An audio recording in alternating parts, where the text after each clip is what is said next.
সদৌত আহোম ছাত্ৰ সন্থাই গোলাঘাট জিলাৰ মহকুমা সমিতিয়ে আজি 5টা দাবীৰ সৈতে আপাৰ আছামত চাইকেল ৰেলী আৰম্ভ কৰিছে। আমি আশা ৰাখিছোঁ এই যাত্ৰা সফল হ'ব আৰু যি 5টা দাবী ইতিমধ্যে আমাৰ সভাপতিদেৱে কৈছে এইকেইটা চৰকাৰে মানি ল'বলৈ বাধ্য হ'ব।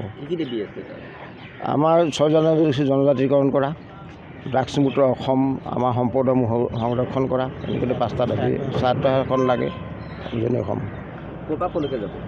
এইটো গোলাঘাটৰ পৰা আৰম্ভ কৰি আপাৰ আছাম এইফালে লখিমপুৰ হৈ তেজপুৰ হৈ আকৌ ঘূৰি আহিব।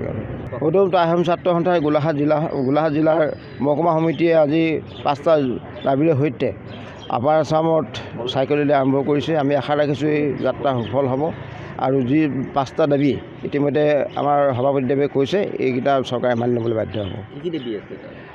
আমাৰ 6 জনজাতিকৰণ কৰা, ড্ৰাগছ মুক্ত অসম, আমাৰ সম্পদসমূহ সংৰক্ষণ কৰা, এনেকৈ 5টা দাবী। স্বায়ত্তশাসন লাগে উজনি অসম। এইটো গোলাঘাটৰ পৰা আৰম্ভ কৰি আপাৰ আছাম এইফালে লখিমপুৰ হৈ তেজপুৰ হৈ আকৌ ঘূৰি আহিব। সদৌত আহোম ছাত্ৰ সন্থাই গোলাঘাট জিলাৰ মহকুমা সমিতিয়ে আজি 5টা দাবীৰ সৈতে আপাৰ আছামত চাইকেল ৰেলী আৰম্ভ কৰিছে। আমি আশা ৰাখিছোঁ এই যাত্ৰা সফল হ'ব আৰু যি 5টা দাবী ইতিমধ্যে আমাৰ সভাপতিদেৱে কৈছে এইকেইটা চৰকাৰে মানি ল'বলৈ বাধ্য হ'ব। আমাৰ 6 জনজাতিকৰণ কৰা, ড্ৰাগছ মুক্ত অসম, আমাৰ সম্পদসমূহ সংৰক্ষণ কৰা, এনেকৈ 5টা দাবী। স্বায়ত্তশাসন লাগে উজনি অসম। এইটো গোলাঘাটৰ পৰা আৰম্ভ কৰি আপাৰ আছাম এইফালে লখিমপুৰ হৈ তেজপুৰ হৈ আকৌ ঘূৰি আহিব।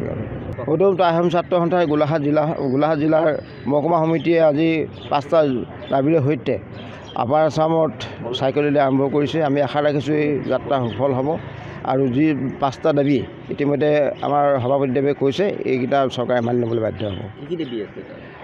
আমাৰ 6 জনজাতিকৰণ কৰা, ড্ৰাগছ মুক্ত অসম, আমাৰ সম্পদসমূহ সংৰক্ষণ কৰা, এনেকৈ 5টা দাবী। স্বায়ত্তশাসন লাগে উজনি অসম। এইটো গোলাঘাটৰ পৰা আৰম্ভ কৰি আপাৰ আছাম এইফালে লখিমপুৰ হৈ তেজপুৰ হৈ আকৌ ঘূৰি আহিব।